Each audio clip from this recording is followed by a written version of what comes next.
आज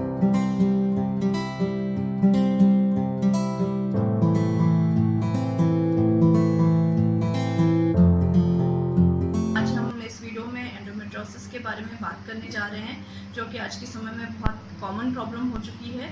एंडोमेट्रियोसिस क्या होता है, उसको समझने से पहले हमको नॉर्मल मेंस्ट्रुअल साइकिल समझना होगा। नॉर्मल मेंस्ट्रुअल साइकिल कैसा होता है? जो यूट्रस के अंदर की जो लेयर होती है, जिसे हम एंडोमेट्रियम बोलते हैं, वो हर साइकिल में धीरे धीरे मोटी होती है और फिर साइकिल के एंड में शेड होकर बाहर निकलती है और पीरियड्स आते हैं। ये एक नॉर्मल मेंस्ट्रुअल साइकिल है। लेकिन जब यही अंदर की लेयर, जो इसके टिश्यूज हैं यूट्रस के अलावा दूसरी जगहों पे इकट्ठा हो जाते हैं और दूसरी जगहों पे जाके जम जाते हैं, और फिर उस मासिक धर्म के दौरान या जो साइकिल है उसके दौरान जब यूट्रस के अंदर की लेयर में जो सूजन आती है, इन टिश्यूज में भी सूजन आने लगती है और एक ही छोटे सिस्ट का फॉर्म ले लेते हैं। और क्योंकि इनको निकलने के लिए दूसरी जगहों से रास्ता नहीं होता है, क्योंकि यूट्रस में रास्ता है और उसके जरिए नॉर्मल ब्लड बाहर आ जा रहा है, लेकिन ये सिस्ट में रास्ता नहीं होता, तो ये अंदर ही अंदर इसमें ब्लड का जमाव होता जाता है। वो ब्लड डार्क कलर का होता जाता है और ये आगे दर्द और बाकी समस्याएं पैदा करता है। तो ये एक एंडोमेट्रियोसिस को हम एक आसान भाषा में समझ सकते हैं। अब इससे क्या क्या प्रॉब्लम हो सकते हैं, क्या क्या समस्याएं आ सकती हैं। जो सबसे कॉमन समस्या होती है एंडोमेट्रियोसिस के साथ, वो होती है दर्द। पीरियड्स के समय दर्द होना, और स्पेशली जो दर्द होता है वो पीरियड आने के 3-4 दिन पहले से शुरू होकर पीरियड खत्म होने के 2-3 दिन बाद तक चलता है। दूसरा जो समस्या हो सकती है वो रिलेशन बनाते समय दर्द होना, या यूरिन करते समय दर्द होना, या मोशन करते समय दर्द होना। ये क्यों होता है? अगर जो ये एंडोमेट्रियोमा है, ये जो छोटे सिस्ट हैं, अगर वो यूरिनरी ब्लैडर के ऊपर है तो यूरिन करते समय दर्द होगा। अगर ये रेक्टम में है तो मोशन करते समय दर्द होगा। इसके अलावा जो दूसरी प्रॉब्लम कॉमन होती है वो होती है इनफर्टिलिटी, यानी बच्चा पैदा होने में तकलीफ, प्रेगनेंसी होने में तकलीफ होना।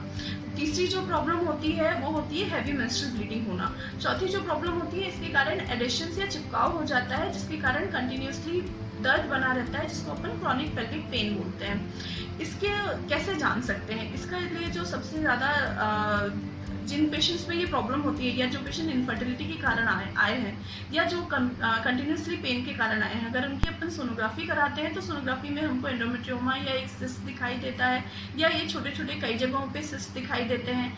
आसपास चिपकाहट हो सकती है, जो कि सोनोग्राफी में कई बार नहीं दिखाई देता है।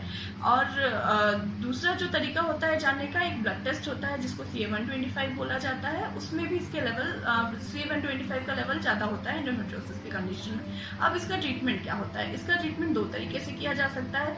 एक तो सर्जिकल ट्रीटमेंट होता है, एक मेडिकल थेरेपी होती है। ट्रीटमेंट कैसा होगा, ये पेशेंट की एज, प्रॉब्लम कितनी सीवियर है, उस पर डिपेंड करता है। अगर एंडोमेट्रियोसिस एक इंसिडेंटल फाइंडिंग है, मतलब हमने किसी दूसरी वजह से सोनोग्राफी कराई और उसमें हमको एंडोमेट्रियोमा दिखाई दिया, बट उसके कारण कोई प्रॉब्लम नहीं हो रही है, तो उसमें किसी ट्रीटमेंट की जरूरत नहीं होती है। उसको ऐसे ही छोड़ दिया जाता है। 6 महीने या साल भर में सोनोग्राफी करके देखा जाता है कि सिस्ट का साइज बढ़ रहा है और कितना बढ़ रहा है। अगर प्रॉब्लम दर्द के कारण सोनोग्राफी कराई है, या प्रॉब्लम इनफर्टिलिटी है, तो फिर उसका ट्रीटमेंट अलग होता है। अगर इनफर्टिलिटी के कारण हमको पता चला है कि एंडोमेट्रियोसिस है, तो फिर हमको सर्जिकल ट्रीटमेंट पे जाना पड़ सकता है, जो कि लैप्रोस्कोपी के थ्रू सिस्ट को निकाला जाता है।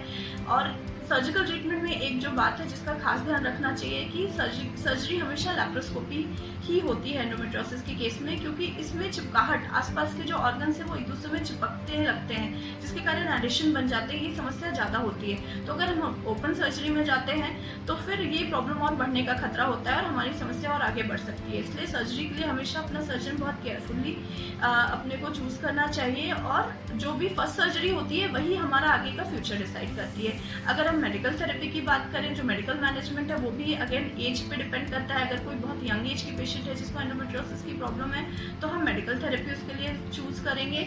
और ये जो ट्रीटमेंट है ये लंबा चलता है। इसमें कई तरह की दवाइयाँ होती हैं, जिसमें ओरल कॉन्ट्रासेप्टिव पिल्स भी होते हैं, और भी कई तरह की दवाइयाँ हैं जो आपके डॉक्टर आपको डिटेल में उनके बारे में बताएंगे। उनके लिए इस्तेमाल किया जाता है, और इसकी थेरेपी 1.5 साल से 2 साल और कई बार उससे लंबे समय के लिए भी चलती है। बट जो इसका अल्टीमेट ट्रीटमेंट होता है वो पीरियड बंद करना ही होता है, चाहे वो सर्जरी हो या मेडिकल मैनेजमेंट। एक बार अगर ट्रीटमेंट अपन ने बंद किया तो इसके रिकरेंस, मतलब दोबारा ये प्रॉब्लम आने का खतरा रहता है, और 6 महीने से 8 महीने के समय में ये प्रॉब्लम दोबारा आ ही जाती है।